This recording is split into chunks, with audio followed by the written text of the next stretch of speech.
Bom dia. Nesse segundo vídeo da manhã, uma pergunta que eu quero responder é: qual o investimento, eu não falo investimento em termos de dinheiro apenas não, qual o investimento que o Brasil precisa fazer com mais urgência caso queira alcançar a soberania e o desenvolvimento? As pessoas podem achar que a saúde, educação, não é educação. Não é educação. Sinto muito, gente. Quando eu fiz a minha dissertação, eu provei, inclusive com dados, matemática, qualidade. Minha dissertação foi indicada a prêmio.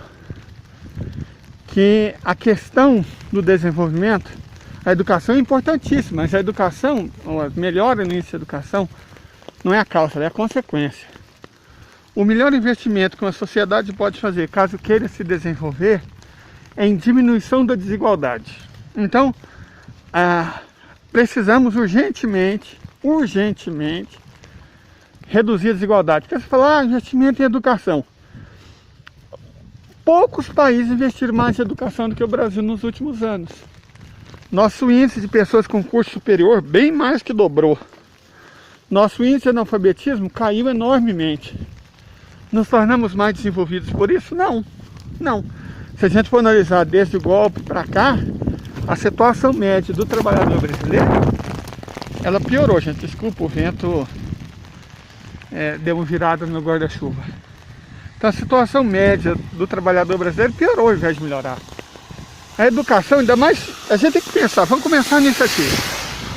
A educação controlada por grupos estrangeiros que criam esses varejões do ensino, isso não é educação, gente, de verdade. Honestamente, eu estudei em 2 federais e eu sei dos problemas das federais. Todo mundo que estudou em federal sabe. Todo mundo que estudou em universidade pública sabe quais são os problemas, certo?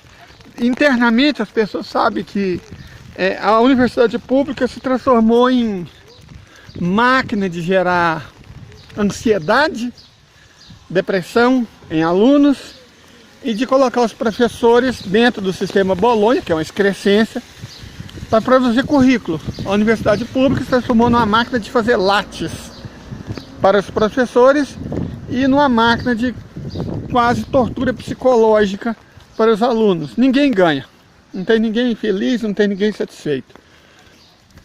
Os alunos são submetidos a situações desumanas, a injustiça.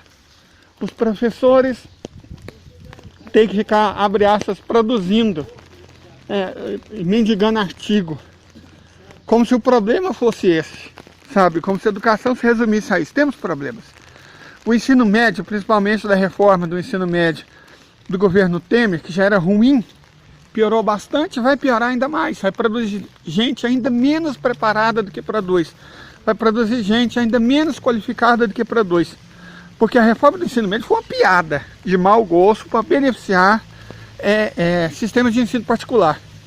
Sabe, o ensino público, depois da reforma do ensino médio do governo Temer, a tendência é que ele piore ainda mais. Quer dizer, você pega uma coisa que é ruim e piora. O Brasil tem essa capacidade de piorar. Para isso foi o golpe, né, gente? Não foi para melhorar. Ele não foi para melhorar de forma nenhuma, foi para piorar. Ele foi para destruir, igual o governo Bolsonaro. Então a reforma do ensino médio tem que ser abolida. Isso é urgente. Isso é urgente. E tem que ser abolida se a gente quiser voltar à situação ruim que a gente estava. Porque passamos de ruim para péssimo. Ruim para péssimo. Esses esquemas de Fundação Ayrton Senna, que só representa interesses privados, só representa interesse de editoras de gráficas, de grupos de ensino, não é ensino, é domesticação, de Estados Unidos, de Canadá, de Inglaterra, no ensino brasileiro, porque vão olhar quem são os donos mesmo dos grupos de ensino privado no Brasil. É tudo anglo-saxão, certo? É tudo ligado à editora. Então o que eles querem não é educar o seu filho, você que está pagando aí R$1.000, R$2.000, R$3.000 por mês de mensalidade. Não. Eles não minimamente preocupados em educar seu filho. Eles estão preocupados em vender apostila. Estão preocupados em vender plataforma. Que eles querem ganhar dinheiro e ainda domesticar o seu filho. Para ser um servo útil. para as elites que realmente comandam, que não é do nosso país. Tá certo? Então, e outra, um investimento que realmente faz diferença, gente, sinta até os ossos, para quem ainda não entendeu isso, é em educação fundamental. Nesse ponto, eu tenho que dizer que o governo federal começou bem. Melhorar o piso dos professores é fundamental. É fundamental. Mas não adianta melhorar o piso dos professores. Se você pega o que estão fazendo com os professores aqui em Goiás, que é colocar eles para trabalhar ainda mais, para ganhar a mesma coisa, o que eles fazem em Minas Gerais, o professor gasta a maior parte, o professor de escola pública, gasta a maior parte do seu tempo em atividades burocráticas. É preenchendo relatório, é preenchendo ficha, ele não está preparando aula. Ele está preenchendo relatórios para burocratas que nunca vão ler esses relatórios. É um serviço de enxugar gelo. É um trabalho de Sísifo. Tem que haver seriedade, gente. Seriedade. Tem que acabar com essa palhaçada. Sabe? Tem que acabar com a palhaçada. Tem que haver seriedade. Não somos sérios. Não estamos sendo sérios.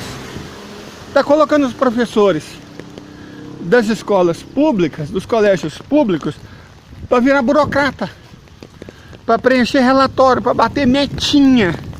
Sabe, aí você coloca esses burocratas que nunca deram aula na vida, essas senhoras de meia idade que não têm a menor ideia de como é que é uma sala na escola pública, esses infelizes que fizeram MBA e não têm ideia do que é educação de verdade, do que é a vida cotidiana dos jovens, dos adolescentes, das crianças, para controlar o ensino. Falta seriedade, falta muita seriedade.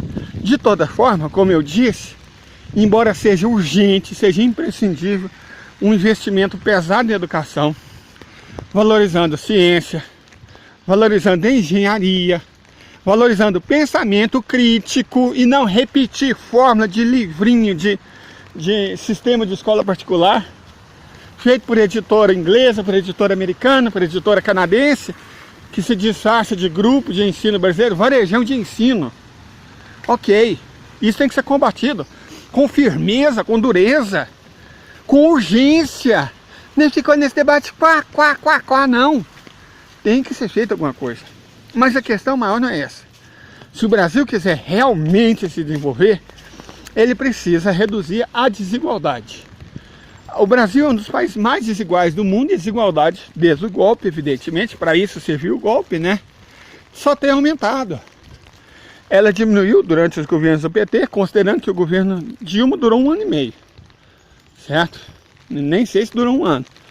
Porque todo mundo deve se lembrar que o candidato derrotado, Aécio Cunha Neves, e o pastor Eduardo Cunha inviabilizaram o governo Dilma com as chamadas pautas bomba.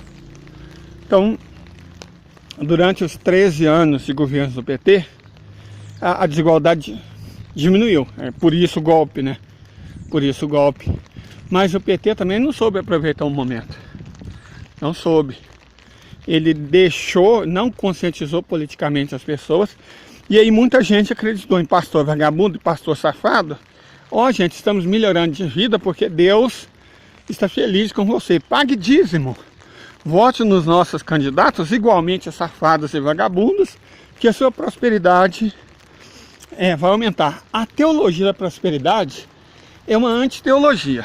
A teologia da prosperidade é um culto a Mammon, ao bezerro de ouro. Não tem nada a ver com Cristo. Não tem nada a ver com Cristo. Teologia da prosperidade é qualquer coisa no mundo menos cristã. Sabe? É um culto proto-judaico, para-judaico, que não tem nada de muito judaico mesmo. Vamos respeitar o povo judeu. Ao dinheiro, ao neoliberalismo, sabe? Que os crentes dos Estados Unidos trouxeram para o Brasil.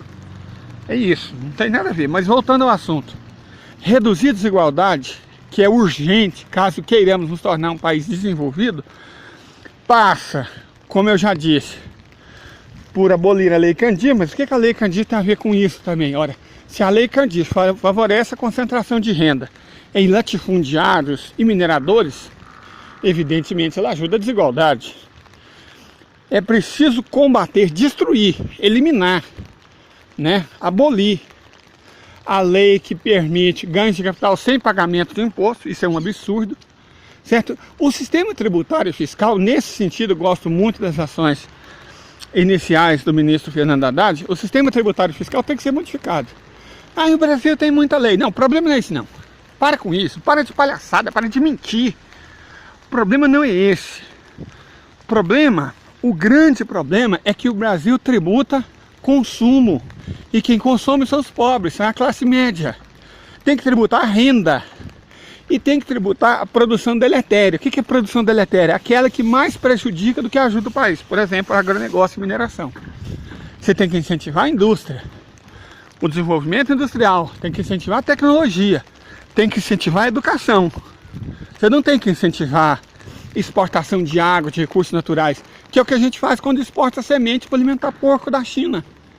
Quando a gente acha que está exportando soja, quando a gente acha que está exportando milho, quando a gente acha que está exportando caroço de algodão, quando a gente acha que está exportando sorgo, para que os chineses façam ração e alimentem os porcos deles, a gente, na verdade, está exportando água. Bilhões de litros d'água, trilhões de litros d'água que é necessário para produzir isso. A gente está exportando meio ambiente, a gente está exportando biodiversidade, a gente está exportando solo, certo? A gente está destruindo o presente do nosso país, o futuro do nosso país, para alimentar porco na China e latifundiário. E outra coisa, não é nem tanto os latifundiários, eles não se enxergam enquanto apenas peões nesse jogo. Por quê? As multinacionais A, B, C, D, ADM, Bunge, Cargill, sabe, são as multinacionais que compram nossos grãos, né, as sementes, e vendem para o mundo inteiro ganhando dinheiro. Então não são nem os latifundiários são só a peça política, são só os apoiadores de golpista que a gente tanto conhece. Perfeito? Então precisamos urgentemente reavaliar a industrialização, precisamos urgentemente reavaliar as leis que favorecem a concentração de renda. Por exemplo, eu já falei, a questão da transferência, da herança. O imposto de 5% é obsceno, é nojento, é asqueroso. Ele tem que ser substituído por um imposto de verdade. 30%, 40% igual é no resto do mundo. Essa palhaçada tem que acabar. Então, a educação é importante? Sim, muito, mas não é o mais importante. O mais importante é diminuir a desigualdade e acabar com a miséria, com a pobreza, igual a China vem fazendo. É só olhar o que a China vem fazendo. Em 1980, o Brasil era mais rico que a China. Hoje, a China é 10 vezes mais rica que o Brasil. Então nós fizemos tudo errado e eles fizeram tudo certo. Evidentemente, está óbvio. Se eles ficaram 10 vezes mais ricos do que nós, é óbvio que quem fez o certo foi eles e não nós. O que eles fizeram? Investir em educação? Sim. Investir em ciência, investir em tecnologia, investir em soberania alimentar, não em agronegócio. Alimentar a própria população. A China produz 1 bilhão e 800 milhões de toneladas de comida. E não ração para porco. O Brasil vai ter uma colheita de 320 milhões de toneladas. De quê? De milho, de soja, de sorgo, de caroço e algodão para alimentar porco. Porco! O que adianta produzir 300 milhões de toneladas de comida para alimentar porco? E ainda mais porco estrangeiro. Tá certo? Então tá errado. Tá tudo errado. Precisamos investir na soberania popular. Precisamos diminuir urgentemente a desigualdade social. Precisamos de política de acesso à renda e propriedade, inclusive no campo. Certo? É isso. Isso é urgente. Combater a desigualdade. E aí sim, colocar a educação como prioridade. Ela é vice-prioridade, é prioridade paralela, mas não é a única. Não adianta achar que ela é a panaceia, que melhorando a educação tudo vai melhorar. Não vai acontecer. Se fosse assim, Cuba não tem analfabetismo, é uma das nações mais ricas do mundo. A Albânia não tem analfabetismo, é uma das nações mais ricas do mundo. A Armênia, a Moldávia, esses países têm analfabetismo, têm ótimas taxas de educação, são ricos, então para de palhaçada. Não são, não inventa não. A educação é importante demais, mas não é isso que se traduz em desenvolvimento. O que se traduz em desenvolvimento é combate à desigualdade. Veja a Bulgária, por exemplo. A Bulgária chegou a ser a nação menos desigual do mundo, assim que terminou o socialismo. Hoje é uma das nações mais desiguais do mundo. Resultado, o país ficou tão bom que a população caiu de 10,5 milhões para 6,5 milhões de habitantes. É isso que a desigualdade faz com o país. É isso que vem corroendo o Brasil. A tentativa de manutenção da desigualdade por parte de elites parasitas. Elites parasitas. Quais elites parasitas? Os militares, né? Os militares, os latifundiários, os mineradores, os banqueiros. Então é isso que tem que ser combatido. Se a gente quiser um país desenvolvido e um povo próspero de verdade. Ok? Bom, se vocês quiserem ajudar a combater a desigualdade, votem com mais consciência, briguem pelos direitos não só seus, mas dos menos favorecidos. Perfeito? Façam isso. O voto tem sido tratado no Brasil como se trata papel higiênico. Tem que parar com isso, gente. Tem que parar com isso. Você também tem que parar de achar que o voto resolve tudo. Não resolve. A luta é imprescindível. Ok? De toda forma, tenham um bom dia e até a próxima.